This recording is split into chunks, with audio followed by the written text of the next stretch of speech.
विद्यार्थी मित्र, या अगोदरच्या तासातून आपण दलित साहित्य म्हणजे काय याचा विचार केलेला आहे. इथे जी एक विचारधारा आहे, मानवतावादी विचारधारा आहे, त्या मानवतावादी विचारधारेला केंद्रस्थानी मानणारं, मानवमुक्तीचा विचार मांडणारं जे साहित्य, आंबेडकरवादांचा किंवा आंबेडकरी विचारांना केंद्रस्थानी मानणारं जे साहित्य आहे, त्या साहित्याला, मराठीतल्या त्या साहित्याला आपण दलित साहित्य म्हणू शकतो. अशा पद्धतीची एक भूमिका आपण मांडलेली आहे. इतरही समीक्षक किंवा लेखक कवींनी ती भूमिका मांडलेली आहे, त्याचं विवेचन आपण करत होतो. मित्र, आता आपण या तासामध्ये दलित साहित्याच्या स्वरूपाचा विचार करणार आहोत. दलित साहित्याचं स्वरूप नक्की कसं आहे ते पाहणार आहोत. मित्र, पहिल्यांदाही आपण लक्षात घेतलं पाहिजे की दलित साहित्य हे इथली जी मानवतावादी आणि विवेकवादी विचारधारा आहे, त्या विचारधारेला मानणारं आहे. ती विचारधारा हेच दलित साहित्याचं ऊर्जा केंद्र आहे, प्रेरणास्थान आहे. ही पहिली गोष्ट आपण लक्षात घेतली पाहिजे. म्हणजे दलित साहित्य हे केवळ मनोरंजन वगैरे करणारं साहित्य नव्हे किंवा त्यासाठी ते लिहिलं गेलेलं नाही, तर दलित साहित्य हे मानवतावादी किंवा मानवमुक्तीचा जो विचार आहे, त्या मानवमुक्तीच्या विचारांची मांडणी करण्यासाठी लिहिलं गेलेलं आहे. बाबासाहेब आंबेडकर यांचा जो मानवमुक्तीचा विचार आहे, मानवी हिताचा विचार आहे आणि विशेषतः विवेकवादी विचार आहे, त्या विवेकवादी विचारांची प्रेरणा या दलित साहित्याच्या पाठीमागे ऊर्जा केंद्राच्या स्वरूपामध्ये आहे. त्या अगोदरचे जे फुले शाहू आंबेडकर आहेत किंवा त्याही पूर्वी जी एक विचाराची समृद्ध अशी परंपरा आहे, विवेकवादाची जी एक समृद्ध परंपरा आहे, त्या समृद्ध परंपरेतून हे साहित्य उदयाला आलं आहे. त्या समृद्ध परंपरेविषयी दलित साहित्यिक, कवी, लेखक, समीक्षक वगैरे हे सगळे कृतज्ञता बाळगतात किंवा कृतज्ञता व्यक्त करतात. आणि ह्या सगळ्या विचारधारेनं आपल्याला लेखन लिहायला प्रेरित केलं आहे किंवा आपलं लेखन त्या विचाराने प्रेरित आहे आणि त्या विचारांना केंद्रस्थानी मानणारं आहे, अशा पद्धतीची भूमिका मांडतात आणि ती योग्य आहे. मित्रो, इथे ही जी मानवतावादी विचारधारा आहे, ती विचारधारा समृद्ध आहे, खूप अगोदरपासून आहे. पण नंतरच्या काळामध्ये फुलेंचं कार्य वगैरे एकतर काळ अलीकडचं आहे, नजीकचं आहे, त्यामुळे ते खूप उठून दिसतं. आणि त्याहीपेक्षा डॉक्टर बाबासाहेब आंबेडकर यांचं जे कार्य आहे ते अधिक उठून दिसतं, कारण काळ अलीकडचं आहे. आणि विशेषतः जे प्रारंभीचे दलित कवी, लेखक वगैरे होते, त्यांनी डॉक्टर बाबासाहेब आंबेडकरांना पाहिलेलं किंवा त्यांना ऐकलेलं आहे त्यापैकी अनेकांनी. आणि त्याशिवाय डॉक्टर बाबासाहेब आंबेडकरांचं कार्य हे दलित मुक्तीच्या संदर्भामध्ये, इथल्या मानवमुक्तीच्या संदर्भामध्ये अधिक उठून दिसणारं आहे. त्यांचं लेखन असेल, त्यांचं इतर कार्य असेल आणि विशेषतः संविधानाची निर्मिती करण्यामधलं त्यांचं जे काही योगदान राहिलं आहे, त्या प्रक्रियेमध्ये ते जे सामील होते, ते कार्य तर खूपच महत्त्वाचं राहिलेलं आहे. कारण इथले जे दलित, पीडित, उपेक्षित वगैरे होते किंवा स्त्रिया वगैरे होत्या, यांना कायद्याच्या पातळीवर सन्मान मिळाला, कायद्याच्या पातळीवर त्यांचं माणूस असणं अधोरेखित झालं, इतर माणसांप्रमाणे त्यांचे हक्क त्यांना मिळाले. मित्र, ही खूप महत्त्वाची गोष्ट आहे. इतरांच्या काळामध्ये घडली नाही. ठीक आहे, आपण असं म्हणू की हा काळ त्यासाठी अनुकूल होता, मागच्या लोकांनी हा अनुकूल काळ यावा यासाठी खूप प्रयत्न केले आणि तो काळ आला वगैरे असं आपण म्हणू शकतो. पण एवढं मात्र नक्की आहे की डॉक्टर बाबासाहेब आंबेडकर यांनी इथल्या दलितांच्या असेल, पीडितांच्या, वंचितांच्या, आदिवासींच्या, स्त्रियांच्या वगैरे माणूस असण्यावर संविधानाची मोहर उमटविली. आणि म्हणून या सगळ्यांच्या दृष्टीनं डॉक्टर बाबासाहेब आंबेडकर हे मुक्तिदाते ठरतात. त्यांच्याविषयी या सगळ्यांचा अधिक आदरभाव आहे, हे आपण लक्षात घेतलं पाहिजे. अर्थात दलित साहित्यांच्या निर्मितीच्या प्रेरणा जर कुठल्या आहेत असं आपण विचारलं तर साहजिकच आहे की आंबेडकरी विचार, फुलेंचा विचार असं मानलं जातं आणि ते खरं आहे. आणि या सगळ्यांविषयी या लोकांच्या मनामध्ये एक आदरभाव आहे, हे आपण लक्षात घेतलं पाहिजे. मित्रहो, दलित साहित्यामध्ये विचार कसा आहे, विशेषतः डॉक्टर बाबासाहेब आंबेडकर यांचा विचार कसा आहे, हे सगळे दलित कवी, लेखक, समीक्षक वगैरे सांगतात. हे सांगणारे एक वामनदादा कर्डक यांची रचना पहा कशी आहे ते. वामनदादा कर्डकांनी असं म्हटलेलं आहे, त्यांनी पूर्वीच्या याच्याशी संबंध जोडलेलाच आहे. आणि विशेषतः आपण हे लक्षात घेतलं पाहिजे की फुले असतील, शाहू महाराज असतील किंवा डॉक्टर बाबासाहेब आंबेडकर वगैरे असतील, या सगळ्यांच्या विचारात दलित साहित्याचं प्रेरणास्थान आहे किंवा दलित साहित्य या सगळ्यांना प्रेरणास्थानी मानते. हे आपण लक्षात घेतलं पाहिजे. आंबेडकरांचं कार्य अलीकडचं असल्यामुळे साहजिकच आहे की त्यांच्याविषयी अधिकच आदरभाव आहे. पण दलित साहित्य ही इथली जी समृद्ध विचारधारा आहे, मानवतावादी विचारधारा, त्या विचारधारेला अधिक मानते. वामनदादा कर्डकांनी फुलेंविषयीचा आदरभाव कसा व्यक्त केलेला आहे पहा.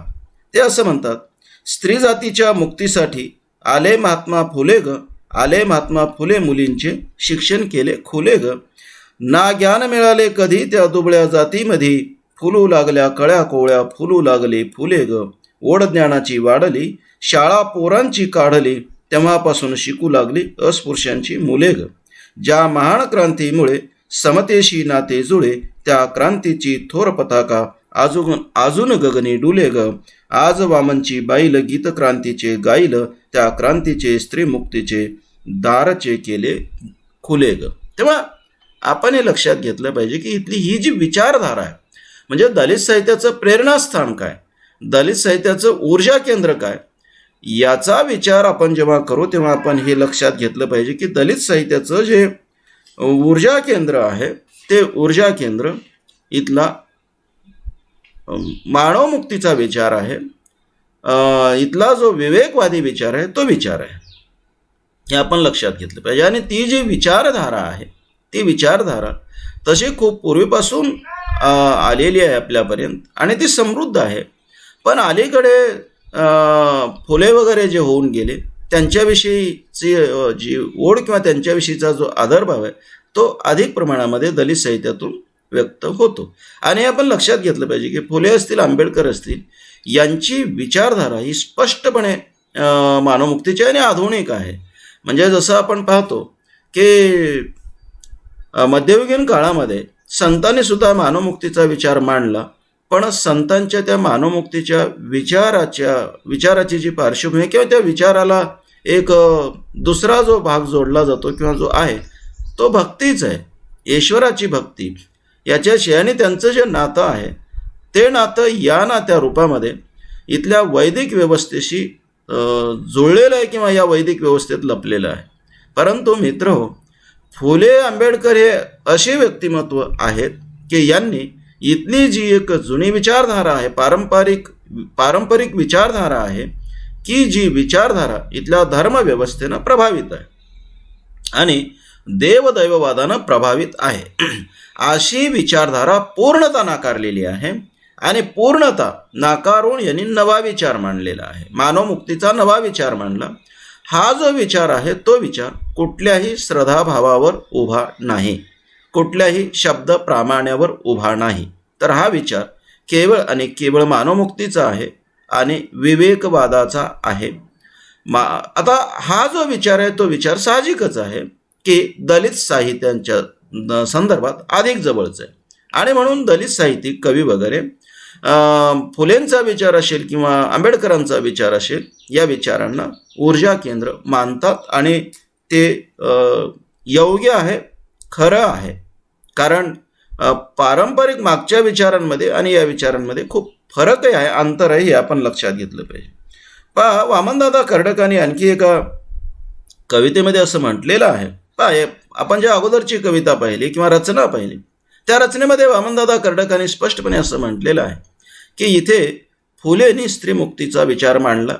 त्यांनी स्त्रीमुक्तीचा केवळ विचार मांडला नाही किंवा इथल्या दलित मुक्तीचा केवळ विचार मांडला नाही, तर फुलेंनी त्यासाठीचा मार्ग तयार केला, शाळा काढल्या आणि शाळा काढून एक कार्य केलं त्या ह्याच्यात आणि मुलींना वगैरे शिकवायला सुरुवात केलं, पोरांना वगैरे मुलांना शिकवलं. आणि ही जी शिकलेली माणसं आहेत, ही शिकलेली मुलं मुली आहेत, त्यांनीच पुढे मानवमुक्तीचा विचार मांडला किंवा महात्मा फुले यांनी तो एक मार्ग तयार केला, अशा पद्धतीची मांडणी केली. आणखी एका ठिकाणी ते असं म्हणतात, वाट फुलेंची सोडून आंबेडकरांना तोडून चालताच यायचं नाही तुला चालताच यायचं नाही. म्हणजे फुलेंचा विचार असेल किंवा त्यानंतरचा आंबेडकरांचा विचार असेल की जो पूर्णतः नवा आहे आणि जो पूर्णतः आधुनिक आहे आणि कुठल्याही पारंपरिक विचारांना स्वीकारणारा नाही. म्हणजे या अर्थानं की कुठलेही जे धर्म असेल किंवा अन्य रूढी वगैरे असतील त्याच्या प्रभावातला हा विचार नाही. म्हणजे संत साहित्य आणि संतांनी जे मांडलेलं होतं तेही मानमुक्तीचाच विचार आहे. पण मित्र हो, संतांच्या विचाराला त्या काळातला काळ जसा प्रभावित करतो त्याचबरोबर तो विचार नाही म्हटलं तरी संप्रदायनिष्ठ आहे. त्या संप्रदायाची जी भूमिका आहे त्या संप्रदायाच्या भूमिकेनं तो प्रभावित झालेला आहे. इथे फुले आंबेडकरांच्या बद्दल तसं म्हणता येत नाही. तर हा कुठल्याही अशा सांप्रदायिक विचारानं प्रभावित नाही, कुठल्याही धर्मश्रद्धेनं तो प्रभावित नाही, तर तो वेगळा आहे. आणि हा खऱ्या अर्थानं पूर्णतः नवा असणारा मानवतावादी विचार, विवेकवादी विचार, या विचारांना डावलून पुढे जाता येत नाही, हाच विचार मानवमुक्तीचा विचार आहे. अशा पद्धतीची भूमिका दलित कवी लेखकांनी मांडलेली आहे. याचा अर्थच असा की दलित साहित्याच्या केंद्रस्थानी, दलित साहित्याचं ऊर्जा केंद्र आपण ज्याला म्हणू, तिथे फुले आंबेडकरी विचार आहे असं आपल्याला म्हणता येतं. पहा, हे असं वामनदादा कर्डक असं म्हणतात की वाट फुलेंची सोडून आंबेडकरांना तोडून चालताच यायचं नाही तुला चालताच यायचं नाही. म्हणजे फुलेंचा विचार किंवा आंबेडकरांचा विचार यांचं कार्य याला नाकारून आता पुढचा प्रवास करता यायचा नाही. आपल्याला यांना स्वीकारावं लागेल. आणि हेच मानवमुक्तीचा विचार मांडणारे आहेत, मुक्तिदाते आहेत, अशा पद्धतीची भूमिका. आणि हे खरं आहे. फुटाया लागलं तांबडं फुलेचं पहाट कोंबडं डालताच यायचं नाही तुला डालताच यायचं नाही. खरं तर इथे आपल्याकडे ज्या विवेकवादी विचारधारा होत्या, मानवी हिताच्या विचारधारा होत्या, त्या अशा अनेक विचारधारांना इथल्या लोकांनी दुबळं करण्याचा प्रयत्न केलेला आहे. इथं जी एक वैदिक व्यवस्था होती त्या वैदिक व्यवस्थेनं अशा मानवमुक्तीच्या विचाराला दुबळं करण्याचा प्रयत्न केला. म्हणजे पहा, चार्वाकाची विचारधारा दुबळं करण्याचा प्रयत्न केला. त्याच्यानंतरची जी बसवेश्वरांची विचारधारा होती त्यांनाही दुबळं करण्याचा प्रयत्न केला. बसवेश्वराला संपवलं गेलं. मित्र, त्या काळातले ज्या इतर संतांच्या विचारधारा होत्या, मग चक्रधर स्वामी असतील वगैरे, यांच्या विचारधारणा दुबळं करण्याचा प्रयत्न केला, त्यांना संपवण्याचा प्रयत्न केला गेला, किंवा संत तुकाराम वगैरे असतील.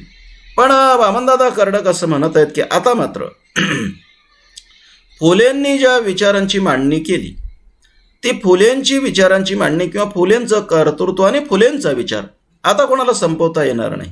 आता त्याला फुलेंच्या विचाराला संपवणं शक्य नाही. पहा, फुलेंचं पहाट कोंबडं. आता पहाट कोंबडं याचा अर्थ असा की नव्या जगाची मांडणी करणारा, नव्या विचाराची मांडणी करणारा हा फुलेंचा विचार ही पहाट आहे असं त्यांनी म्हटलेलं आहे. म्हणजे पहा, आपल्याकडे खेड्यामध्ये किंवा कोंबडा जर असेल तर तो पहाटे ओरडत असतो आणि पहाट होत असते. ही विचाराची पहाट आहे.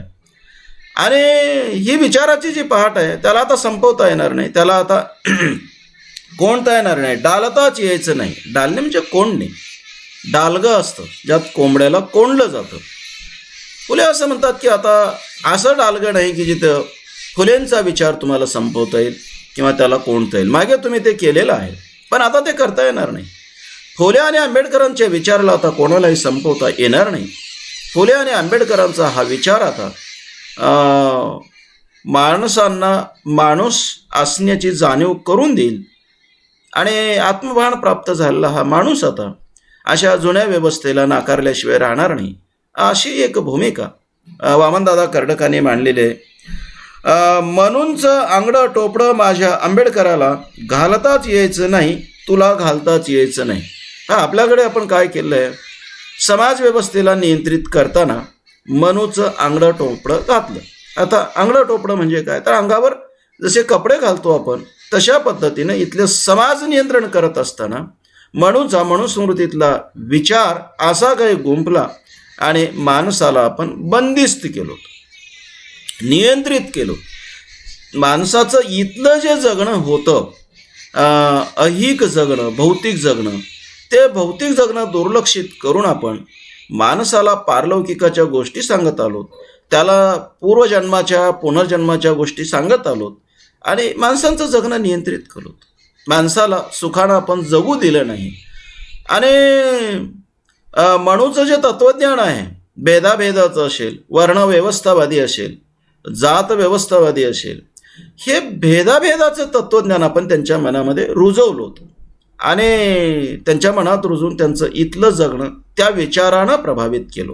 आणि त्या विचारानं प्रभावित करून आपण काय केलो, तर आपण त्यांच्या इथल्या जगण्याचं वाटोळं केलं. म्हणजे अध्यात्माचं काय व्हायचं तो भाग वेगळा, काहीच होणार नाही अध्यात्माचं, कारण वर स्वर्ग नरक वगैरे असं काही नाही आहे. पण त्या अध्यात्माच्या हिताची आशा दाखवता स्वप्न दाखवता आणि त्यांच्या कर्मफलाचा विचार मांडता म्हणजे तुम्ही पापी आहात म्हणून आता या जन्मामध्ये तुम्ही विशिष्ट जाती जन्माला आलात, आता तुम्ही त्या जातीचे कर्म करा. त्या जातीचे कर्म करणं म्हणजे वरच्या वर्गाची सेवा करणं वगैरे,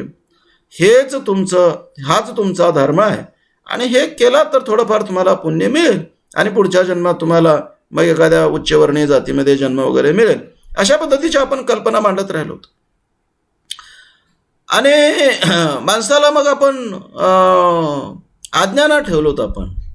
मग त्यांच्या पुनर्जन्माच्या कल्पना तर अशा की माणूस इतका फिरत राहतो की तो 84 लक्ष योनीमध्ये तो जन्मत राहतो, पुन्हा मरतो, पुन्हा जन्मतो, पुन्हा मरतो. अशा पद्धतीच्या आपण कल्पना मांडलोत. आपण अज्ञानही असं मांडलोत. अज्ञानाच्या कथाही या काल्पनिक कथा, थोतांडी कथाही अशा निर्माण केलोत की लोकांना खरं वाटावं असे.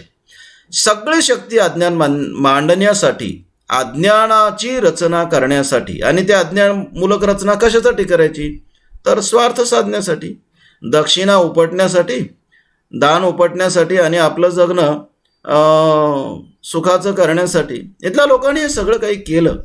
हे जे 4-2% लोक होते, या लोकांनी हे सगळं मांडलं आणि हजारो वर्षे या देशातल्या समाजाच्या जगण्याचं वाटोळं केलं. वामनदादा कर्डक मात्र सांगत आहेत की आता तुला त्या मनूच्या विचाराचं आंगडं टोपडं फुलेंच्या विचारानं आणि आंबेडकरांच्या विचारानं घालता येणार नाही. आता आंबेडकर त्यापेक्षा पुढे गेले, मोठे झाले आहेत, आता तुम्हाला नियंत्रित करता येणार नाही. आणि आंबेडकरांना घालता येणार नाही म्हणजे आंबेडकरांच्या विचारांना नियंत्रित करता येणार नाहीत. आणि आंबेडकरांचा विचार ज्या लोकांनी इथल्या पचवलेला आहे तो बहुसंख्य बहुजन समाज आता म्हणून चांगलं टोपडं घालणार नाही. हा त्यातला विस्तृत विचार किंवा हे त्यातलं मर्म की आता तुम्हाला असं करता येणार नाही. आता हा जो समाज आहे, हा समाज फुले आंबेडकरांचा विचार पचवलेला समाज आहे. या समाजाला आता आत्मभान आलेलं आहे. आता हा समाज तुमचे मनूचे थोतांडी विचार ऐकणार नाहीत अशा पद्धतीची मांडणी. मित्र, लक्षात हे घ्या की हा आंबेडकरांचा, फुलेंचा जो विचार आहे तो विचारच दलित साहित्याचं ऊर्जा केंद्र आहे. आणि म्हणून दलित साहित्यामध्ये अशा पद्धतीची मांडणी पुन्हा येते. आणि हे खरं आहे की या आंबेडकरांच्या आणि फुलेंच्या विचारानं ज्यांना आत्मभान आलेलं आहे, ज्यांना आत्मसन्मानाची जाणीव झालेली आहे, ज्यांना अस्मितेची जाणीव झालेली आहे, ज्यांना स्वत्वाची जाणीव झालेली आहे, आपण हे माणूस आहोत, इतर माणसांसारखे आपल्याला हक्क आहेत, आपल्यालाही स्वातंत्र्य आहे, आपण हे लिहू शकतो, आपण हे बोलू शकतो, लिहिण्या बोलण्याचा आपल्याला अधिकार आहे, सन्मानानं जगण्याचा आपल्याला अधिकार आहे, यांची जाणीव ज्यांना झाली त्यांनी दलित साहित्याची निर्मिती केली. मित्र, ही जाणीव ज्यांच्यामुळे झाली ते फुले आंबेडकर आहेत. आणि म्हणून फुले आंबेडकरांविषयी हे सगळे कवी, लेखक, समीक्षक वगैरे कृतज्ञता व्यक्त करतात. आणि हे खरं आहे की केवळ कृतज्ञता नाही तर दलित साहित्याचं जे प्रेरणास्थान आहे ते प्रेरणास्थान या विचारातच आहे. ऊर्जा केंद्र जे आहे दलित साहित्याचं, मित्र, फुले आंबेडकरांच्या विचारात हे आपण लक्षात घेतलं पाहिजे. सोडून तथागताला वामन तुझ्या रथाला, हालताच याचं नाही तुला हालताच यायचं नाही. पहा, तथागताचे म्हणजे आपली जी विचारधारा आहे ती विचारधारा खूप मागे नेता येते. म्हणजे चार्वाकाची जी एक विचारधारा आहे त्या विचारधारेनं इथल्या एकूण समाज जीवनाला आकार देण्यामध्ये महत्त्वाची भूमिका बजावलेली आहे. त्याच विचारधारेमध्ये नंतरच्या काळामध्ये इसवी सनाचं पूर्वीचं 6वं शतक वगैरे त्या शतकामध्ये गौतम बुद्धानं केलेलं आहे ना. वर्धमान महावीर असतील, गौतम बुद्ध असतील किंवा अन्य कोणी जे अशा विचारधारेला प्रबळ करणारे लोक आहेत ते सगळे त्या सगळ्याविषयी कृतज्ञता व्यक्त करतात. आणि त्या सगळ्याच्यामुळे इथे जी एक मानवमुक्तीची विचारधारा आता अतिशय प्रबळ झालेली आहे, आकाराला आलेली आहे, ती विचारधारा आता कोणाला दुबळी करता येणार नाही अशा पद्धतीचा हा विचार. मित्र, लक्षात हे घ्या की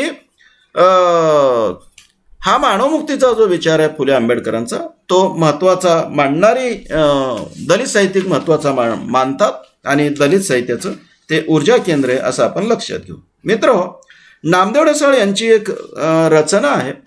नामदेव ढसाळांनी असं म्हटलेलं आहे त्यांच्या रचनेमध्ये, ते असं म्हणतात की महाचिंतक तुझा प्रवाह परिवर्तन करून गेला आहे आमच्या जीवनात, सत्याला आता डावलून कसं चालेल. आंबेडकरांच्या बद्दल कृतज्ञता व्यक्त करताना हा विचार त्यांनी मांडलेला आहे की तुमचा जो विचार आहे, म्हणजे आंबेडकरांना ते म्हणतात महाचिंतक तुझा प्रवाह, विचाराचा प्रवाह कोणाचा? डॉक्टर बाबासाहेब आंबेडकर यांचा, परिवर्तन करून गेला आहे आमच्या जीवनात. आणि हे खरं आहे, दलितांच्या जीवनामध्ये परिवर्तन, बदल जो घडून आणला तो बदल घडून आणण्यामध्ये आंबेडकरांचं जे योगदान आहे त्याला या देशाच्या इतिहासात तोड नाही हे आपण लक्षात घेतलं पाहिजे. म्हणजे फुलेंनी खूप प्रयत्न केले, पण फुलेंचा काळ वेगळा होता आणि आंबेडकरांचा काळ वेगळा होता. आंबेडकरांनी जो म्हणजे अनुकूल काळ त्यांना होता त्या अनुकूल काळाचा इतका फायदा घेतला, त्या अनुकूल काळाचा इतका काही उपयोग करून घेतला की त्यांनी इथला जो दलित समाज आहे त्या दलित समाजांच्या मुक्तीचं, त्यांच्या बदलांचं काम केलेलं आहे आपण लक्षात घेतलं पाहिजे. त्याला तोड नाही, या देशाच्या इतिहासामध्ये तोड नाही, या देशाच्या इतिहासामध्ये असं काम झालं नाही. आणि मित्रहो, डॉक्टर बाबासाहेब आंबेडकरांना जे संविधानाच्या निर्मितीच्या प्रक्रियेमध्ये जे स्थान मिळालं तिथे त्यांनी त्यांचा खूप फायदा करून घेतला.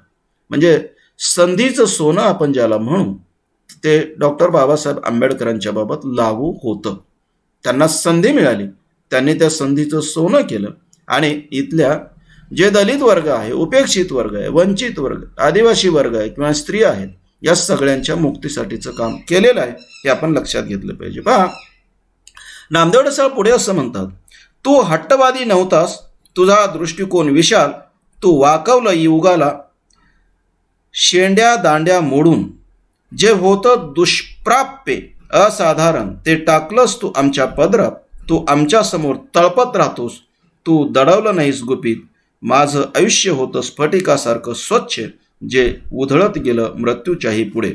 सर्व दलितांसाठी तू केंद्रपुरुष झालास, जे तुझ्या विरुद्ध बोलले, ज्यांनी तुझ्या कामाची टिंगल केली, त्याच्यावर तू झाला नाहीस रुष्ट, त्याच्या चुकीच्या भूमिकांविरुद्ध तू पहाडासारखा उभा राहिलास. पहा की हे खूप महत्त्वाचं आहे की तुझा जो विचार आहे, डॉक्टर बाबासाहेब आंबेडकरांच्या विषयी कृतज्ञता व्यक्त करताना नामदेव ढसाळ लिहितात की तुझा जो विचार आहे तो विचार आमच्यामध्ये परिवर्तन घडून आणायला कारण ठरला. तो केवळ हट्टवादी नव्हतास, तुझा दृष्टिकोनच विशाल होता. म्हणजे उगी काहीतरी करायचं अशी तुझी भूमिका नव्हती किंवा इथल्या सनातन्यांना विरोध करायचं असा हट्ट नव्हता किंवा केवळ नकारात्मक भूमिका ही तुझी नव्हती. तुला खरं तर इथल्या मानवाला माणूस म्हणून जगायला संधी उपलब्ध करून द्यायची होती किंवा इथल्या माणसाला माणूस मानता येईल अशा व्यवस्थेची उभारणी करायची होती आणि त्याच्यासाठी तू केली. आणि मित्र, हे आपण लक्षात घेतलं पाहिजे की मानवमुक्तीचा विचार मांडणारे माणसं कोणाला असं विरोध करत नाहीत किंवा कोणाच्या तरी बोऱ्याचं कोणाच्या तरी वाईटाचं स्वप्न ते पाहत नसतात. पहा, फुलेंच्या बाबत आपल्याला हा विचार करता येईल की तुम्ही फुलेंचं साहित्य वाचा. मित्र, फुलेंनी इथल्या सनातन्यांना, इथल्या ब्राह्मणांना जेवढ्या शिव्या दिलेल्या आहेत तेवढ्या शिव्या मराठी वाङ्मयामध्ये, मराठी साहित्यात, मराठीमध्ये इतर कोणी दिल्याचा संदर्भ सापडत नाही, इतकं दिसत नाही. फुलेंनी सगळ्यात जास्त शिव्या दिल्या. त्यांचं साहित्य काढून वाचा तुम्ही, सगळ्या शिव्या दिल्या. आणि अतिशय म्हणजे ज्याला आपण स्पष्टपणे थेटपणे म्हणू अशा त्या शिव्या दिलेल्या आहेत. पण अशा शिव्या देणाऱ्या फुलेंनी ब्राह्मणांच्या हितासाठी जेवढं काम केलं तेवढं काम ब्राह्मण जातीमध्ये जन्मलेल्या सुद्धा कोणी केलं नाही. हेही सत्य नाही का मित्र? हो, ज्या काळामध्ये ब्राह्मणांच्या विधवांना ब्राह्मण मारत होते, जर ती विधवा गरोदर राहिली तर त्या विधवेंना त्या गर्भासकट मारत होते. त्या काळामध्ये फुलेंनी ब्राह्मणांच्या त्या स्त्रियांना आपल्या वाड्यामध्ये राहण्याची, आपल्या घरामध्ये राहण्याची व्यवस्था केली आणि त्यांना तिथे त्या लेकरांना जन्म देण्याची व्यवस्था निर्माण केली. हे स्वीकारणार आहात की नाही तुम्ही? किंवा आपण लक्षात घेतलं पाहिजे ना, महात्मा फुलेंनी जो मुलगा दत्तक घेतला, जो यशवंत होता, तो मुलगा दत्तक घेतलेला मुलगा कोणाचा आहे? एका ब्राह्मण स्त्रीचा आहे, विधवा ब्राह्मण स्त्रीचा. मित्र हो, म्हणून हे जे मानवमुक्तीचा विचार मांडणारी माणसं असतात, ती माणसं कधी कोणाच्या वाईटाचं चिंतन करत नाहीत, वाईटासाठी झटत नाही. सनातन्यांसारखं ही माणसं आपल्या चिताचं पाहत नाहीत. म्हणजे सनातन्यांचा जो विचार आहे त्या विचारांच्या केंद्रस्थानी काय आहे, त्या विचारांचं बीज काय आहे, तो विचार कशासाठी मांडला गेला? मित्र, त्या विचारांच्या केंद्रस्थानी आहे स्वार्थ. ते सगळे विचार स्वार्थमूलक आहेत. आपला स्वार्थ साधण्यासाठी ते विचार मांडले गेलेले आहे. हे त्यातलं एक मुख्य सूत्र आपल्याला अमान्य करता येणार नाही. म्हणजे ज्यांनी ते विचार मांडले त्या लोकांना कदाचित हे कळत असावं की वर स्वर्ग नाही ना नरक नाही किंवा पापामुळे काही होत नाही. पण कळत असूनही ते लोक इथल्या लोकांना जसं स्वर्गाची आशा दाखवत होते तशी नरकाची भीती दाखवतच होते ना, ब्राह्मण शापाची भीती दाखवतच होते ना. मित्र, ब्राह्मणांच्या शापानं काहीही होत नाही हे ब्राह्मणांना कदाचित माहीत असेल ना. त्यांनी समजा घरातल्याच एखाद्या माणसाला शाप दिला असेल, आणखी कोणाला दिला असेल, तिथे काही झालं नाही त्या माणसाला, हे त्यांना माहीत नसेल का? असेल ना. पण भीती तर दाखवत राहिले. सांगायचं साधं सूत्र मित्र हे की स्वतःचा स्वार्थ साधायचा आणि इतरांचं शोषण करायचं, हे एक सूत्र या अशा विचारांमध्ये दिसते. मित्र हो, असं सूत्र ना फुलेंच्या विचारात होतं ना आंबेडकरांच्या विचारात होतं. यांचा विचार हा संबंध मानवजातीच्या मुक्तीचा विचार होता आणि संबंध मानवजातीच्या मुक्तीचा हा विचार दलित साहित्याचं ऊर्जा केंद्र आहे, दलित साहित्याच्या केंद्रस्थानी आहे, दलित साहित्याला बळ देणारा हा विचार आहे. हे आपण लक्षात घेतलं पाहिजे. तो युगाला वाकवलं शेंड्या दांड्या मोडून. म्हणजे पहा, डॉक्टर बाबासाहेब आंबेडकरांनी सगळी जी इथली परंपरा होती ती सगळी परंपरा मोडीत काढली आणि मोडीत काढून त्या काळालाच योग्य वळण देण्याचा प्रयत्न केला, समाजाला योग्य वळण देण्याचा प्रयत्न केला. जे दुष्प्राप्य होतं, म्हणजे जे मिळणं अवघड होतं, ते तू मिळवून दिलास. खरंच आहे मित्र हो. आपण साधा विचार करणं, इथल्या दलितांना, स्त्रियांना वगैरे 1947च्या दरम्यान सुद्धा असं वाटलं असण्याची शक्यता आहे का? 4-2% लोकांना सोडून द्या, पण बाकी लोकांना असं वाटलं असण्याची शक्यता आहे का की आपल्याला इतके अधिकार मिळू शकतील की आपण या देशाचे राष्ट्रपती होऊ शकू? कदाचित असं त्या काळात मला वाटते वाटलं नसेल. कारण इथली 1000 वर्षाची परंपरा अशी होती की त्या परंपरेनं प्रभावित असणारी ही मनं इतकी न्यूनगंडात होती की यांना असं वाटायचं की आमच्या पूर्व जन्माचं हे कर्म आहे, पाप आहे, म्हणून आम्ही या विशिष्ट जातीमध्ये जन्माला आलोत आणि आम्हाला असं जगावं लागेल. इतका न्यूनगंड या मनामनात होता माणसाच्या. मित्र हो, अशा माणसांना एका झटक्यात डॉक्टर बाबासाहेब आंबेडकर यांनी संविधानाच्या रूपानं असा काही अधिकार मिळवून दिला की तुम्ही या देशाचं नेतृत्व करू शकता आणि इतर माणसात आणि तुमच्यात किंचितही फरक असणार नाही. तुम्ही राष्ट्रपती होऊ शकता, तुम्ही या देशाचे पंतप्रधान होऊ शकता, तुम्ही या देशाचं नेतृत्व करणाऱ्याला निवडून देऊ शकता, तुम्ही निवडून दिलेलेच लोक या देशाचं नेतृत्व करतील आणि तुम्हाला या देशाचं नेतृत्व करण्यासाठी निवडणुकीला उभं राहता येईल, निवडून येता येईल. अशा पद्धतीचा एक केवळ विचार नाही, अशा पद्धतीची व्यवस्था उभी केली. मित्र, ही जी व्यवस्था संविधानाच्या रूपानं उभी केली, कल्पना करा, हे त्या काळातल्या ज्यांना हे संधी उपलब्ध झाली त्यांना तरी वाटत होतं का असं आपल्याला असं काहीतरी आपल्या पदरात पडेल? मित्र, खरंच हे दुष्प्राप्य नव्हतं का? म्हणजे असं काही प्राप्त होईल असं त्या लोकांनाही वाटत नसावं, पण संविधानाच्या रूपानं डॉक्टर बाबासाहेब आंबेडकरांनी हे मिळवून दिलं, हे आपण लक्षात घेतलं पाहिजे.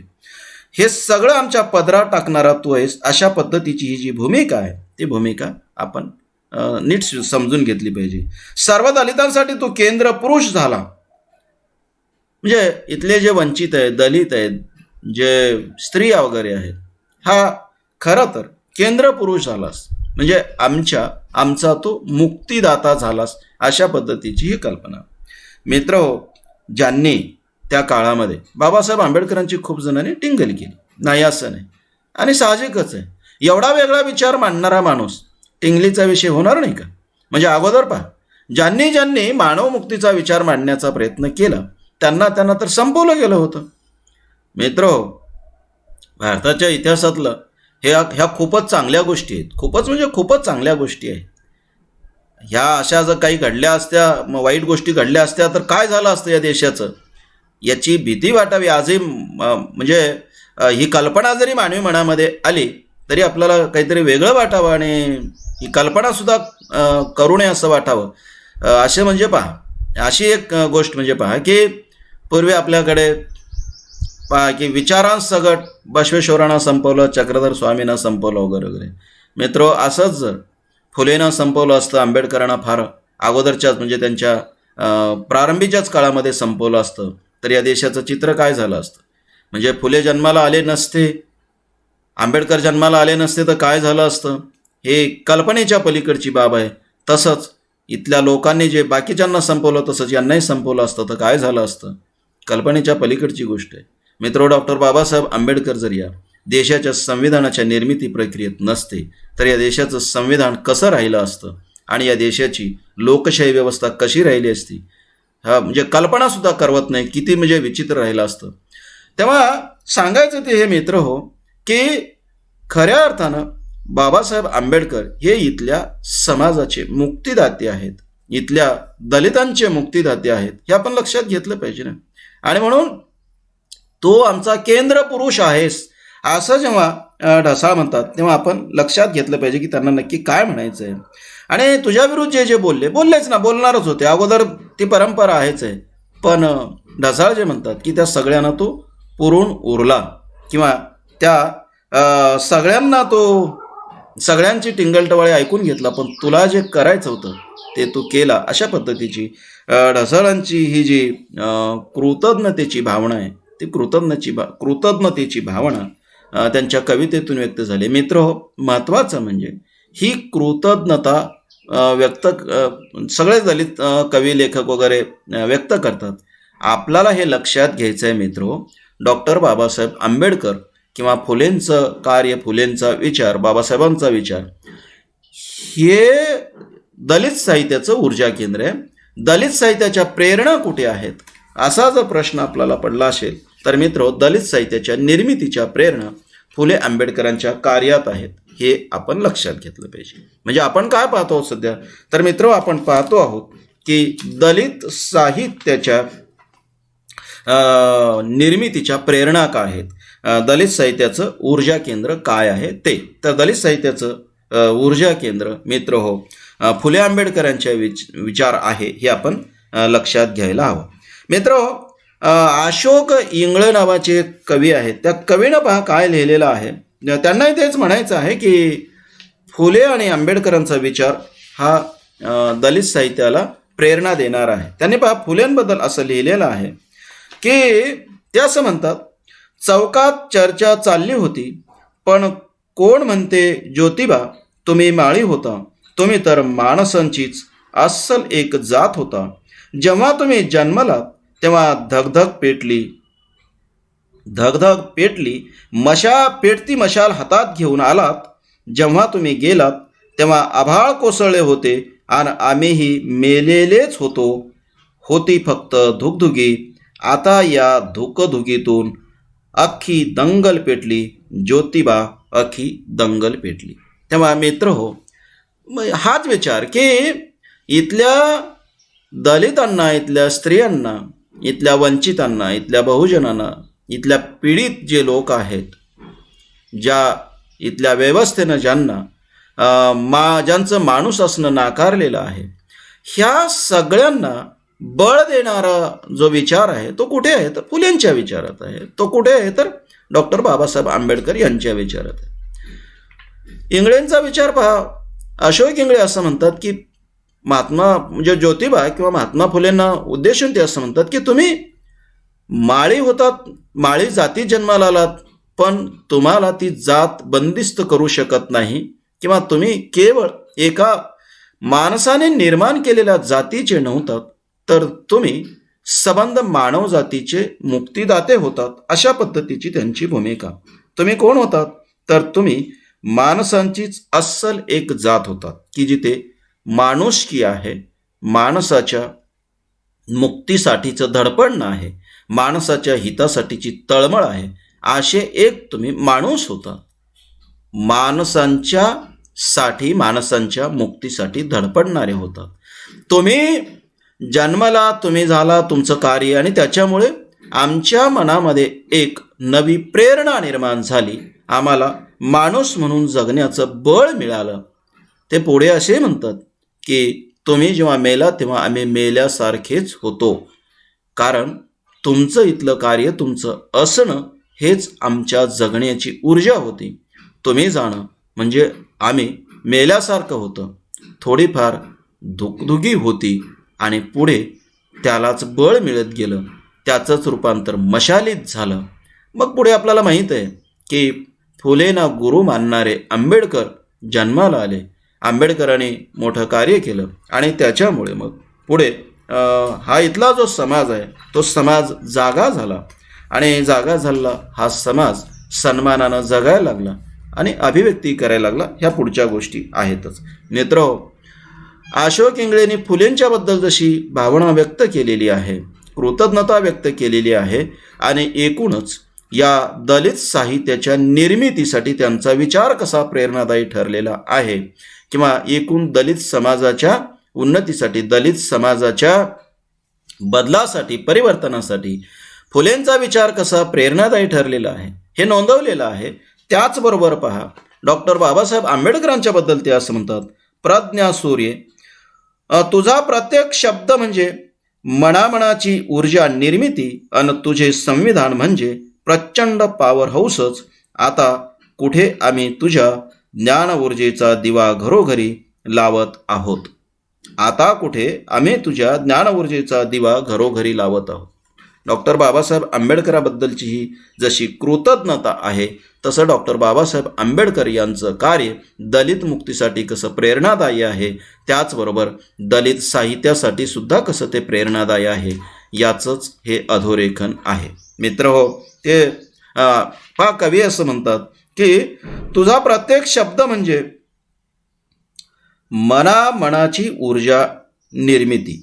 म्हणजे आमच्या मनामध्ये जी ऊर्जा निर्माण झाली, किंवा आमच्या मनामध्ये आमच्यात जे आत्मभान आलं, आमच्यामध्ये जी अस्मिता जागी झाली आमच्यातली, आम्हाला जे स्वत्वाचं भान आलं, त्या स्वत्वाचं भान आणून देण्यामध्ये किंवा ते स्वत्वाचं भान येण्यामध्ये आंबेडकरांचं कार्य नक्कीच महत्त्वाचं आहे, आणि त्यांचा त्यांनी उल्लेख केलेला आहे. कृतज्ञतेनं ते मान्य केलं आणि ते खरं आहे. मित्र, संविधान जे या देशाला मिळालं आणि त्या संविधानाच्या निर्मितीमध्ये डॉक्टर बाबासाहेब आंबेडकरांचं जे कार्य आहे ते नक्कीच महत्त्वाचं आहे. ते पहा, कवी असं म्हणतात, आणि तुझे संविधान म्हणजे प्रचंड पॉवर हाऊसच. खरंच आहे मित्र, संविधानानं इथल्या माणसाच्या माणूस असण्यावर एक मोहर उमटविली. हे खूप महत्त्वाचं आहे. पहा, या देशामध्ये ग्रंथ खूप लिहिले गेले, म्हणजे अनेक कायदे वगैरे धर्माच्या अंगाने केले गेले, नाही असं नाही. म्हणजे या देशातले 4-2% लोक, त्यातले पुरुषच फक्त, म्हणजे जे उच्चवर्णीय होते त्या उच्चवर्णीयामध्ये सुद्धा स्त्रियांना फार काही सन्मानाचं स्थान नव्हतं. पुरुषांनाच, पुरुषप्रधान व्यवस्थाच त्यांनी निर्माण केली. म्हणजे 4-2% लोकांपैकी जे पुरुष होते त्या पुरुषांनी आपल्या सन्मानासाठी, आपल्या सोयीचं तत्त्वज्ञान मांडण्यासाठी म्हणून इथल्या सबंध समाजाला वेठीला धरलं. सबंध समाजाचं भौतिक जगणं उद्ध्वस्त केलं. सबंध समाजाचं आत्मसन्मानानं माणूस म्हणून जगणं फार अवघड केलं. परंतु डॉक्टर बाबासाहेब आंबेडकरांचं संविधान मात्र तसं नाही. या सगळ्या धर्मग्रंथांपेक्षा अधिक श्रेष्ठ असणारं हे संविधान सबंध मानवजातीच्या हिताचा विचार करणार आहे, या देशाच्या हिताचा विचार करणार आहे. अन्यथा यापूर्वी जे धर्मग्रंथ निर्माण झाले त्या धर्मग्रंथामध्ये असा व्यापक दृष्टिकोन तुम्हाला कुठेच दिसणार नाही. म्हणजे सबंध मानवजातीच्या हिताचा विचार त्याच्यामध्ये नाही, हे आपण नक्कीच लक्षात घेतलं पाहिजे. म्हणजे मानवतावाद तर नाहीच नाही, पण असा विस्तृत विचार नाही. 4-2% लोकांच्या हितासाठी सगळी व्यवस्था राबवली गेली, हे आपल्या गतकाळाच्या इतिहासाचं वास्तव आहे. मित्रो, डॉक्टर बाबासाहेब आंबेडकरांनी सबंध मानवजातीचा हिताचा विचार केला, या देशाच्या हिताचा विचार केला, आणि या देशामध्ये जगणाऱ्या सबंध माणसाला माणूस असण्याची जाणीव करून दिली. त्याच्या माणूस असण्यावर संविधानाची मोहर उमटविली. आणि म्हणून इथल्या बहुजनांना, इथल्या दलितांना, इथल्या स्त्रियांना संविधानाविषयीचा जो आदरभाव वाटतो तो रास्त आहे, तो यथार्थ आहे, योग्यच आहे. का वाटू नये? कारण इथले असे कुठले धर्मग्रंथ आहेत, या अगोदरचा असं कुठला ग्रंथ आहे की ज्या ग्रंथाने इथल्या माणसाच्या हिताचा विचार केला? मित्र हो, आपल्या भारतीय इतिहासामध्ये असं दिसत नाही, आपण लक्षात घेतलं पाहिजे. पण संविधान मात्र असं आहे की या संविधानाने इथल्या म्हणजे माणसाच्या माणूस असण्यावरच मोहर उमटविली, माणसाच्या आत्मसन्मानाला अधोरेखित केलं. ही गोष्ट खूप महत्त्वाची आहे. तेव्हा मित्र हो, अशा पद्धतीनं डॉक्टर बाबासाहेब आंबेडकर असतील किंवा महात्मा फुले असतील, यांच्या विचारात या साहित्याचं प्रेरणास्थान आहे. कारण त्यांच्या विचारामुळे आणि त्यांच्या कार्यामुळेच दलित समाज जागा झाला, त्यांना आत्मभान आलं, ते लिहायला वाचायला शिकले. ही वस्तुस्थिती आहे. आता ही जर वस्तुस्थिती असेल तर मग त्यांचाच विचार या साहित्याच्या केंद्रस्थानी आहे असे आपल्याला मानावं लागतं. म्हणजे पहा, फुलेंनी शाळा काढल्या, फुलेंनी शाळा काढून शिक्षणाची व्यवस्था उभी केली.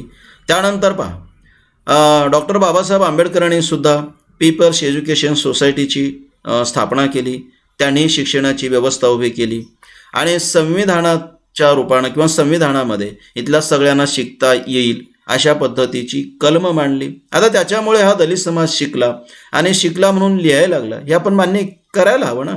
आता हे जर असेल तर मग दलित साहित्याचं ऊर्जा केंद्र कुठलं? दलित साहित्याच्या प्रेरणा कुठे आहेत? दलित साहित्याचं प्रेरणास्थान काय? तर साहजिकच आहे मित्रो, दलित साहित्याचं प्रेरणास्थान हे फुले आंबेडकरी विचार आहेत, फुले आंबेडकरांचं कार्य आहे, हे आपण मान्य केलं पाहिजे. आणि स्पष्ट आहे, म्हणजे इथे कुठलाही गोंधळ नाही. जसं आपण पाहतो की ग्रामीण साहित्याच्या बद्दल एक गोंधळांची स्थिती आहे की ते ग्रामीण साहित्याच्या निर्मितीच्या प्रेरणा फुलेंच्या विचारात मानतात, पण तो फुलेंचा विचार मात्र साहित्यात तसं त्यांचं दिसत नाही, आणि फुलेंच्या विचाराची मांडणी ते करत नाहीत. पण दलित साहित्याच्या बद्दल असं काही नाही. दलित साहित्यिक ज्या फुले आंबेडकरांच्या विचारात दलित साहित्यांच्या प्रेरणा मानतात ते खरं आहे, आणि ते त्या विचारांना पुढे अधोरेखित करत आहेत, अधोरेखित केलेलं आहे, हे आपण लक्षात घेतलं पाहिजे. तेव्हा पहा, तुमच्या लक्षात आलेलं आहे का ते हे की दलित साहित्याच्या प्रेरणा ह्या फुले आंबेडकरांच्या विचारात आहेत. विशेषतः आंबेडकरांचं जे कार्य आहे त्या कार्यात आहे ते आपण लक्षात घेतलं पाहिजे. आंबेडकरांनी जो संघर्ष केला आणि कायद्याच्या पातळीवर इथल्या माणसांना माणूस मानावं अशी जी त्यांची एक धडपड होती आणि ती धडपड त्यांनी संविधानाच्या रूपानं अस्तित्वात आणली किंवा त्या धडपडीला त्यांनी मूर्त रूप दिलं असं आपण म्हणू. त्याला या देशाच्या इतिहासात तोड नाही हे आपण मान्यच केलं पाहिजे. डॉक्टर बाबासाहेब आंबेडकरांनी जर स्वतःचा विचार केला असता आणि हे जर कार्य त्यांनी केलं नसतं तर या देशाचा आजचा जो इतिहास आहे तो नक्कीच वेगळा राहिला असता असं म्हणायला वाव आहे. म्हणजे 2021मध्ये इथला जो समाज आहे तो समाज आज जसा आहे तसा कदाचित राहिला नसता. या समाजाला इतके अधिकार आणि इतके हक्क राहिले नसते आणि यांनी इतका मोकळा श्वास घेतला नसता असं म्हणायला वाव आहे. मित्रहो, डॉक्टर बाबासाहेब आंबेडकरांनी इथल्या माणसांना स्वतंत्र केलेलं आहे हे आपण लक्षात घ्यायला पाहिजे. या माणसांना म्हणजे स्वची जाणीव करून दिली, पण त्याचबरोबर या माणसांना या देशाचे नागरिक म्हणून जे हक्क दिले, जे अधिकार दिले, त्यांच्या अधिकारावर त्यांच्या हक्कावर जे संविधानाच्या रूपानं मोहर उमटविलं त्याला तोड नाही. तेव्हा साहजिकच आहे की आंबेडकरांचा हा जो विचार आहे, मानवमुक्तीचा विचार आणि दलित मुक्तीचा विचार, तो विचार या साहित्याच्या केंद्रस्थानी आहे हे आपण लक्षात घेतलं पाहिजे. आणि आंबेडकरांचा विचार म्हणजेच अर्थात आपण हेही लक्षात घेतलं पाहिजे की तो केवळ दलित मुक्तीपुरता नाही तर स्वातंत्र्य, समता, बंधुता, विवेकवाद, सामाजिक न्याय, लोकशाही मूल्ये, वैज्ञानिक दृष्टिकोन ही सगळी जी जीवनमूल्ये आहेत, आधुनिक जीवनमूल्ये आहेत, ती सगळी आधुनिक जीवनमूल्ये आंबेडकरवादाशी संबंधित आहेत किंवा आंबेडकरवाद जो आपण म्हणतो तो हाच आहे. ही जीवनमूल्ये आहेत. या जीवनमूल्यांचा पुरस्कार किंवा या जीवनमूल्यांची अत्यंत प्रभावी मांडणी आंबेडकरांनी केलेली आहे. त्यालाच आपण आंबेडकरवाद वगैरे म्हणतो. आणि ही जीवनमूल्येच आणि आंबेडकरांचं कार्य, आंबेडकरांचा विचारच दलित साहित्याच्या केंद्रस्थानी आहे. दलित साहित्याच्या प्रेरणा त्याच्यात दडलेल्या आहेत असं आपण म्हणू शकतो. ठीक आहे मित्रहो, आता आपण आणखी एक गोष्ट पाहायला पाहिजे, ती म्हणजे ही की हे जे दलित साहित्य आहे ते दलित साहित्य खऱ्या अर्थानं परिवर्तनवादी साहित्य आहे. आपण साठोत्तरी जे साहित्य प्रवाह त्या साहित्य प्रवाहापैकी ग्रामीण साहित्याला सुद्धा ग्रामीण साहित्यिक परिवर्तनवादीच मानतात. पण मित्रहो, मला स्वतःला असं वाटते की खऱ्या अर्थानं परिवर्तनवादी साहित्य जर साठोत्तरी साहित्य प्रवाहापैकी कुठले असतील तर 2 आहेत. ते म्हणजे स्त्रीवादी साहित्य प्रवाह, त्यांचं तत्वज्ञान, ठीक आहे, त्याच्याबद्दल काही ज्या आतल्या आत गुंतागुंती आहे त्याचा वेगळा विचार करता येईल. पण जो विचार आहे तो स्त्रीमुक्तीचा आहे, परिवर्तनाचा आहे. आणि दलित साहित्य सुद्धा परिवर्तनाचा विचार मांडणारं आहे की समाजाची जी रचना आहे, जी इथल्या पारंपरिक व्यवस्थेनं प्रभावित आहे, ती रचनाच बदलली पाहिजे आणि नवा समाजच अस्तित्वात आला पाहिजे, अशा पद्धतीची भूमिका दलित साहित्याची आहे हे आपण मान्य केलं पाहिजे. आता ठीक आहे की संविधानानंच समाजाच्या रचनेचा नवा एक अध्याय लिहिला गेला आहे, नवं एक सूत्र मांडलं गेलेलं आहे आणि आता आपल्यावरचं धर्मव्यवस्थेचं नियंत्रण संपलेलं असून आता आपल्यावर कायद्याचं नियंत्रण आहे हे मान्य केलं पाहिजे. हे आहेच आहे. पण तरी परिवर्तनाचा विचार साहित्याच्या संदर्भात जर विचार करायचा असेल आपल्याला तर हा परिवर्तनाचा विचार कुठल्या साहित्यातून मांडला जातो तर मित्रो निसंदिग्धपणे स्पष्टपणे अगदी दलित साहित्यातून मांडला जातो. हे आपण अगदी स्वीकारलं पाहिजे आणि ते सत्य आहे. पहा की हा परिवर्तनाचा विचार कसा मांडला जातो आणि कसा आहे तो तर त्र्यंबक सपकाळेंची एक कविता आहे. ती कविता अशी आहे: महाडच्या 14 तळ्याचे पाणी गाव कुसाबाहेरील कोठारात पडले आणि शृंगाचा स्फोट झाला. शिडी नसलेली चिरेबंदी 4 मजली उन्मत गडी ढासळू लागली. शृंगाचा स्फोट अजून होत आहे. गडी ढासळत आहे. या गडीची वीट आणि वीट उद्ध्वस्त होईपर्यंत शृंगाचा स्फोट होतच राहणार, स्फोट होतच राहणार. मित्रहो, इथे जी एक व्यवस्था आहे, आता गडी म्हणजे या गडीचा संबंध गावगाडा व्यवस्थेशी लावता येईल, पण ठीक आहे, आपण गावगाडा व्यवस्थेशीच लावला पाहिजे असं नाही.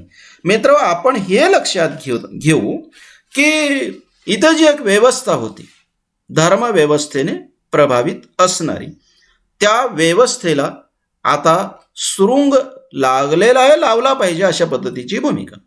ठीक आहे, महाडचं जे आंदोलन आहे, महाडचं चौदार तळ्याचं जे आंदोलन आहे की जिथे डॉक्टर बाबासाहेब आंबेडकर यांनी महाडच्या चौदार तळ्यातलं पाणी किंवा ते पाणी पिण्याचा अधिकार दलितांना असला पाहिजे याच्यासाठी एक आंदोलन केलं होतं. अर्थात ते जे आंदोलन आहे मित्रो, ते आंदोलन पाणी पिणं एवढ्यापुरतं मर्यादित नाही, हे जाणीवपूर्वक आपण लक्षात घ्यायची गोष्ट आहे. म्हणजे तिथल्या लोकांना पाणी प्यायला मिळत नव्हतं म्हणून ते आंदोलन झालेलं नाही. आम्हालाही तुमच्या बरोबरीचे अधिकार आहेत हे जीवनाचं सूत्र सांगण्यासाठीचं ते आंदोलन आहे. आम्ही माणसं आहोत आणि आम्ही जर माणसं असू तर आम्ही तुमच्यासारखेच माणसाप्रमाणे आत्मसन्मानाने जगू असं सांगण्यासाठीचं ते आंदोलन आहे. पाणी ही साधी गोष्ट नाही. तिथलं ते जे पाण्याचं आंदोलन झालं त्या म्हणजे साधी बाब नाही, कारण पाणी तर मग दुसरीकडे होतं ना. पण चौदार तळ्याचं हे आंदोलन अशासाठी आहे. आणि म्हणून सपकाळे जे म्हणतात की चौदार तळ्याचे पाणी गाव कुसाबाहेरील कोठारात पडले. आता पाणी पडलेलं नाही, त्या पाण्यासाठीचा संघर्ष आणि संघर्ष करण्या पाठीमागचं सूत्र हे लोकांच्या मनामनापर्यंत जाऊन पोहोचलं की नाही, आपल्याला आता आपला अधिकार प्रस्थापित करावा लागेल, आपल्याला माणूस म्हणून जगावं लागेल आणि त्यासाठी आपल्याला संघर्ष करावा लागेल. आणि ही माणसं पेटून उठली. आणि मग ही जी गडी आहे, गडी म्हणजे जुनी व्यवस्था, पारंपरिक व्यवस्था, ती व्यवस्था ढासळायला लागली. कवी पुढे असं म्हणतात की आता ती ढासळत जाणार आहे, एक एक वीट ढासळेल त्याची, आणि पूर्ण ढासळेपर्यंत हा लढा आपल्याला सुरू ठेवावा लागेल. मित्र हो, हे प्रतिकरूप आहे गडी हे. पण हा जो जुना ढाचा आहे समाज व्यवस्थेचा, तो ढाचा आता संपायला पाहिजे आणि तो ढाचा उद्ध्वस्त केला पाहिजे, अशा पद्धतीची ही भूमिका. आणि ही भूमिका खूप महत्त्वाची आहे की हे संपायला पाहिजे ना. आणि नवपरिवर्तन झालं पाहिजे. समाजाची रचनाच मुळात नव्यानं झाली पाहिजे. आणि ही रचना स्वातंत्र्य, समता, बंधुता, सामाजिक न्याय या सगळ्या मूल्यांवर झाली पाहिजे. म्हणजे आता समाजामध्ये काही माणसाची घरं गावाच्या बाहेर राहणार नाहीत, काही माणसांना केवळ खालच्या बाजूला पाणी भरण्याची वेळ असणार नाही, काही माणसांच्या विहिरी स्वतंत्र असणार नाहीत, काही माणसं अस्पृश्य असणार नाहीत, काही माणसांना मंदिरात जाण्यापासून कोणी अडवणार नाही, काही माणसांना शाळेमध्ये जाण्यापासून कोणी अडवणार नाही. आणि आता कोणी असं सांगणार नाही की काही माणसं जन्मताच श्रेष्ठ असतात आणि काही माणसं जन्मताच मूर्ख असतात, असं कोणी सांगणार नाही. आणि असं कोणी सांगितलं तर कोणी ऐकणार नाही. जन्मता माणसं असतात, फक्त जन्माच्या नंतर त्यांच्या कर्तृत्वाला संधी आहे. आणि जो जन्माच्या नंतर कर्तृत्व करेल त्याचं माणूस असणं अधिक उठून दिसेल ना. त्यांना संधी असेल, तो त्याच्या पद्धतीनं एखादं कार्य करेल, यश मिळवेल आणि चांगल्या पद्धतीनं जगेल. तो एखादा नवा विचार मांडेल, ते त्याला स्वातंत्र्य आहे. अशा पद्धतीचा हा जो नवा विचार आहे, समाजाची अशी अपेक्षित असणारी जी नवी रचना आहे, त्या नव्या रचनेचं समर्थन किंवा ह्या नव्या रचनेची जी अपेक्षा आहे, ती अपेक्षा दलित साहित्य करते, हे आपण लक्षात घेतलं पाहिजे. मित्रहो, रविचंद्र हडसनकरांनी एक कल्पना अशीच मांडलेली आहे. ती कल्पना परिवर्तनवादी कशी आहे आपण लक्षात घ्यायला हरकत नाही. ते असं म्हणतात, त्या मुजोर अंधाराला मी तुडवीत आले बाई, उजेडाची गोफण मी उडवीत आले बाई. तो जो मुजोर अंधार आहे, अंधार कशाचा, तर इथल्या व्यवस्थेचा, धर्मव्यवस्थेचा, की एकतर अज्ञानावर उभा असणारा तो, आणि मुजोर इतरांवर अन्याय करणारा, इतरांना सांगणारा की तुम्ही जन्मताच नालायक आहात, तर तुम्ही काही शहाणपणाच्या गोष्टी करू नका, तुम्ही काही शिकू नका, तुम्ही काही उच्चवर्णीयासारखा जगण्याचा प्रयत्न करू नका. आणि केवळ असं सांगून ते थांबले नाहीत, तर लोकांना असं जगायला भाग पाडलं. हडसनकर म्हणतात की अशी जी मुजोरी आहे, हा जो अज्ञानाचा अंधकार आहे, त्या अंधकाराला आता मी तुडवीत आलेली आहे. म्हणजे तो अंधकार मागे ठेवून पुढे आलोय. उजेडाची गोफण मी उडवीत आले आहे. मी आता प्रकाश घेऊन आलोय, नवज्ञान घेऊन आलोय, नव आकलन घेऊन आलोय, अशी भूमिका. आता गोफण उडवीत येणे, गोफण हे एक साधन आहे, दगड वगैरे मारतात त्याचं ते साधन आहे. पण इथे आपण असं लक्षात घेऊ की मी आता नवा विचार पुढे घेऊन आलोय, नवा प्रकाश घेऊन आलोय. आता अज्ञानाचा अंधकार मी मागे ठेवलोय. बा ज्योतिबा मा सावित्री घडवीत आले बाई, मी क्रांतीचा तो नगारा बडवीत आले बाई.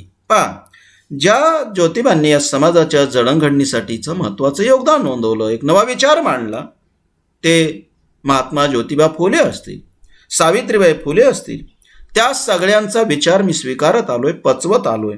मी क्रांतीचा तो नगारा बडवीत आले बाई.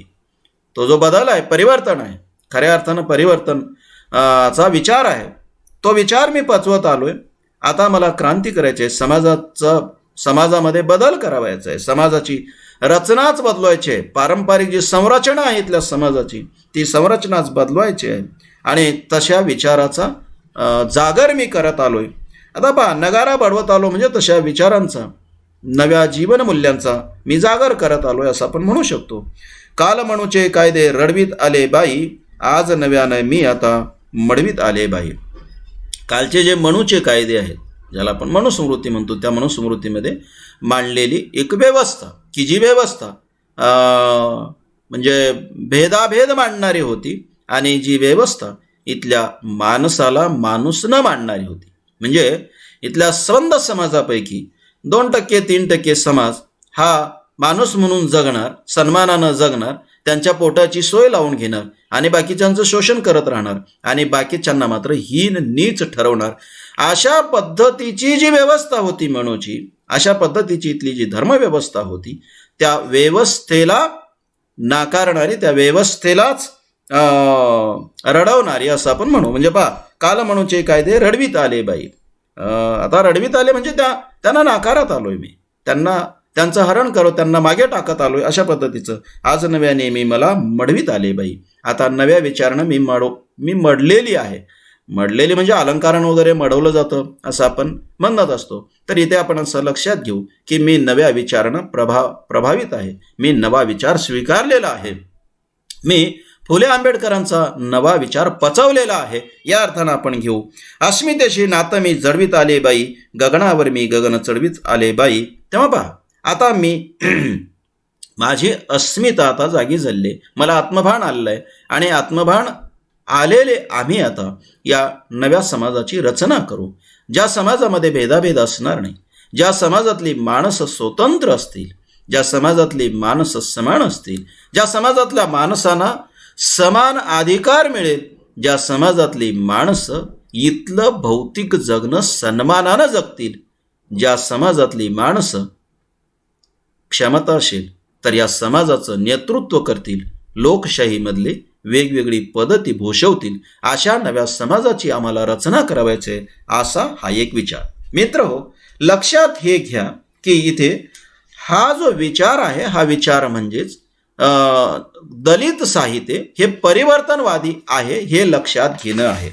दलित साहित्याची ही परिवर्तनाची जी भूमिका आहे, ती परिवर्तनाची भूमिका लक्षात घ्या, यासाठी मी तुम्हाला सांगतो. ठीक आहे मित्रहो, अशीच एक रचना अमर शेखाची आहे, ती आपण लक्षात घेतलं पाहिजे. अमर शेखाने काय म्हटलेलं आहे पहा. जुनाट इमला झाला सारा पाडून टाका, देऊन धक्का, आज इमारत जुनाट झाली, जीव आकारण मरतील खाली, म्हणून आधी या पाडून टाका, देऊन धक्का. आता ही जी जुनाट इमारत आहे ती कशाची आहे, तर इथल्या धर्मव्यवस्थेनं इथल्या ज्या समाजाची रचना केलेली आहे, ती रचना म्हणजेच जुनाट व्यवस्था, सामाजिक व्यवस्था, समाजाच्या संरचनेची पारंपरिक व्यवस्था, ती व्यवस्था मोडीत काढली पाहिजे. ती व्यवस्था जर आपण मोडीत नाही काढली तर काय होईल, ही जुनाट इमारत पडेल आणि काही माणसं मरतील. मित्रहो, काही माणसं मरतील नाही, अनेक माणसं मेली म्हणजे काय झालं, तर त्यांचं इथलं जे भौतिक जगणं होतं, त्या भौतिक जगण्याचं वाटोळं झालेलं आहे, हे आपण लक्षात घेतलं पाहिजे. आपला संबंध इतिहास जर तपासला आपण, तर आपल्या संबंध इतिहासामध्ये वरचे जर 2 वर्ग सोडले तर बाकीच्या इथल्या माणसांना स्थान होतं काय, त्यांच्या जगण्याचं वाटोळं झालं ना. म्हणून रावसाहेब कसबे जे म्हणतात ते आपण त्याचा नीट विचार केला पाहिजे की ब्राह्मणाने इथे जातीव्यवस्था निर्माण केली, आणि इथल्या क्षत्रियांनी ती जाती व्यवस्था टिकवण्यासाठीचा प्रयत्न केला. सगळी शक्ती तिथे वापरली. मित्र, या सगळ्या प्रक्रियेमध्ये झालं काय की ब्राह्मण त्यांनी त्यांच्या जगण्याची सोय लावली आणि क्षत्रिय जगले असतील त्यांच्या पद्धतीनं सन्मानानं. पण बाकीच्या जगण्याचं काय मित्र, बाकीच्यांच्या जगण्याचं वाटोळं झालेलं आहे हे आपण लक्षात घेतलं पाहिजे. म्हणून अमर शेख असं म्हणतात की ही जी व्यवस्था आहे, मनुष्य विघातक व्यवस्था आहे, माणसाला गुलाम करणारी जी व्यवस्था आहे, माणसाचं माणूस असणंच नाकारणारी जी व्यवस्था आहे, भेदाभेदांचं सूत्र मांडणारी जी व्यवस्था आहे, ती व्यवस्था आपल्याला मोडीत काढली पाहिजे. त्या व्यवस्थेला नाकारलं पाहिजे. मारा हका जमवा लोकशक्तीचा साधूनी मोका पाडून टाका अनेक बांधा नवी इमारत पाथरवट मी नव्या युगातील आहेच सोबत. पहा, ही परिवर्तन करायचं आहे तर मागची जी व्यवस्था आहे ती मोडीत काढा. पण मित्र हो, हे आणखी एक लक्षात घेतलं पाहिजे, दलित साहित्याचं सूत्र विध्वंसाचं नाही, उद्ध्वस्ततेचं नाही. म्हणजे केवळ कुठलीही गोष्ट मोडीत काढा असं नाही मित्र, दलित साहित्याचं सूत्र आहे नवनिर्माणाचं, हे आपण लक्षात घेतलं पाहिजे. दलित साहित्याचं स्वरूप तपासताना तुम्ही नेहमी याचं भान ठेवलं पाहिजे. आपण हे भान ठेवलं पाहिजे की दलित साहित्य केवळ नकार किंवा केवळ उद्ध्वस्ततेचा विचार करत नाही. जे मानवी हिताचं नाही ते मागे पडलंच पाहिजे, उद्ध्वस्त झालंच पाहिजे, हा या साहित्यानं मांडलेला विचार आहे. पण जे मानवी हिताचं आहे ते निर्माणही केलं पाहिजे असाही विचार आहे. परिवर्तनामध्ये ह्या दोन्ही गोष्टी मित्र हो अपेक्षित आहेत. परिवर्तन म्हणत असताना आपण परिवर्तनामध्ये जुन्याला संपवलं पाहिजे, पण नवनिर्माण केलं पाहिजे. निवळ संपवणं हा भाग इथे नाही आहे, नवनिर्माण झालं पाहिजे ना. तेव्हा इथली जी मनुष्य विघातक व्यवस्था आहे ती मोडीत काढली पाहिजे, पण त्याचबरोबर मानवतावादी व्यवस्थेची मांडणी सुद्धा केली पाहिजे. म्हणून अमर शेख जे म्हणतात नवी इमारत बांधायची आहे, नवा समाज निर्माण करावायचा आहे आणि त्या नव्या समाजाच्या निर्मितीमध्ये मी सुद्धा सहभागी आहे, असं अमर शेख यांचं म्हणणं आहे. अशेनं जरी मी अज्ञ रांगडा एक दगड तरी घडू द्या रे या माझ्या हातून, एक छन्नीचा एक घाव तरी बसू द्या माझा त्या दगडावरी. मला प्रयत्न करू द्या, मला माझा वाटा नोंदू द्या असं म्हणणं पुढे द्या, असं म्हणतात मानवतेचे नवे मंदिर. पहा मित्र हो, अमानुष व्यवस्था मोडीत काढायची आहे, पण मानवतावादी व्यवस्था घडवायची आहे. दलित साहित्याचं हे एक सूत्र आहे. दलित साहित्याचं स्वरूप अभ्यासत असताना दलित साहित्याचा महत्वाचा विशेष दुर्लक्षित करता येणार नाही. मानवतेचं नवीन मंदिर इथे बांधा या जागेवर, टाळा धोका जुनाट इमला झाला सारा पाडून टाका देऊनी धक्का. जुनी व्यवस्था मोडीत काढा, ती पाडून टाका, कारण तो जुना झालाय आणि तो जुना झालेला जो हा वाडा आहे किंवा ही इमारत आहे, ही जी व्यवस्था आहे ती पाडल्याशिवाय पर्याय नाही. पण पाडून थांबू नका. उद्ध्वस्त करणे सोपं आहे, पाडून थांबू नका. केवळ उद्ध्वस्त करणे हे आपलं सूत्र नाही, आपलं ध्येय नाही. आपल्याला मानवतेचं एक नवमंदिर बांधायचं आहे. समतेचं एक मूल्य या समाजामध्ये रुजवायचं आहे, किंबहुना समतेचं मूल्य ज्या समाजात रुजलेलं आहे असा समाज निर्माण करायचं आहे, नवसमाज निर्माण करायचं आहे. अशा पद्धतीचे सूत्र मित्र हो, पुन्हा एकदा मी तुम्हाला हेच सांगेल की इथे दलित साहित्याचं स्वरूप समजून घेत असताना दलित साहित्यानं नक्कीच जुन्या व्यवस्थेला विरोध केलेला आहे, पण नव्या व्यवस्थेचा पुरस्कार केलेला आहे आणि नवी व्यवस्था उभी करण्यासाठीचा विचार मांडलेला आहे, हे आपण लक्षात घेतलं पाहिजे. पण नव्या ह्याच्यामध्ये काय असेल, हा नवा समाज कसा असेल, किंवा जुन्याविषयी विरोध नोंदवताना नव्याविषयीचं किंवा माणुसकीविषयीचं किंवा माणसांच्या हिताविषयीचा विचार मांडताना हे दलित साहित्य काय म्हणते पहा. वामनदादा कर्डकांची एक रचना अशी आहे, ते असं म्हणतात, माणसा इथे मी तुझे गीत गावे, असे गीत गावे ते तुझे हित व्हावे. किती रचना महत्वाची मित्र हो. आपली जरा परंपरा तपासा, तुमच्या असं लक्ष येते की आपल्या परंपरेमध्ये माणसाने माणसाचे गीत गायलेले नाही, तर माणसाने नसलेल्या देवाचे गीत गायलेले आहेत आणि नसलेल्या देवाचं भूत उभं करून इथल्या माणसांचं जगणं हराम केलेलं आहे. हे आपण नाकारू शकतो मित्र हो. हे हे सगळं आता मागे पडायला पाहिजे, ही दलित साहित्यिकाची भूमिका आहे. दलित साहित्य हे परिवर्तनवादी आहे, नवा विचार मांडणारे आहे, नव्या समाजाच्या रचनेची भूमिका मांडणार आहे. म्हणून पहा, वामनदादा कर्डक म्हणतात, माणसा इथे मी तुझे गीत गावे, असे गीत गावे तुझे हित व्हावे. आता हित कोणाचं व्हायचंय? माणसांचं हित असावं. मनुष्य हितकारक व्यवस्थेची उभारणी करायची आहे. एकीकडे मनुष्य विघातक व्यवस्था मोडीत काढायची, ती संपवायची आहे, पण त्याचबरोबर मनुष्य हितकारी नव्या व्यवस्थेची निर्मिती करायची आहे. असे गोड नाते तुझ्याशी जडावे, तुझ्या संकटाशी इथे मी लढावे. माणसाने इथे समूहानं जगावं, समूह भानानं जगावं, पण हे जगत असताना भेदाभेद अजिबात नसावा. आता भेदाभेदाला आपल्याला संपवायचं आहे. आपलं नातं एकमेकाशी जुळलं पाहिजे आणि आपण एकमेकाच्या संकटात एकमेकाला धावून गेलं पाहिजे. इथे जी व्यवस्था होती, माणसानेच माणसाचं शोषण करण्याची, ती व्यवस्था मोडीत निघाली पाहिजे. अशा पद्धतीची भूमिका. तुझ्याच भुकेचे कोडे उलगडावे, तुझे दुःख सारे गळून पडावे. माणसाने माणसाच्या भुकेचं कोड उलगडलं पाहिजे. ही किती महत्वाची भूमिका आहे पहा. म्हणजे माणसाने काय करावायचं तर हे करावायचं आहे, तुझे दुःख सारे गळून पडावे. तुझं दुःख सगळं जे तुझं दुःख आहे ते संपलं पाहिजे. त्यासाठी माणसाने मेहनत केली पाहिजे. एकाने हसावे, लाखाने रडावे, जुने सारे सारे असे न उरावे. नवी रचना काय करायची, काय संपवायचं आहे? जुन्या व्यवस्थेमध्ये काय होतं तर एकाने हसावे, लाखाने रडावे. एकाच्या सुखानं जगण्यासाठी इथे लाखाचं भौतिक जगणं उद्ध्वस्त झालं. आता ते नको आहे, आता तसं नको आहे. आपण सगळ्यांनी मिळून सुखानं जगू, असा नवा विचार आहे. मित्र हो, हा विचार, हे सूत्र म्हणजेच दलित साहित्याची परिवर्तनवादी भूमिका आहे, हे आपण लक्षात घेतलं पाहिजे. मित्र हो, दलित साहित्याची स्वरूपाची चर्चा ही आपण अशीच पुढे चालू ठेवू. पुढचा जो भाग आहे तो पुढच्या तासात आपण पाहू म्हणे. ठीक आहे, इथे आपण थांबू म्हणे. पुढचा तास मी लगेच सुरू करतो. पुढच्या तासामध्ये हा राहिलेला भाग पाहू म्हणे. ठीक आहे.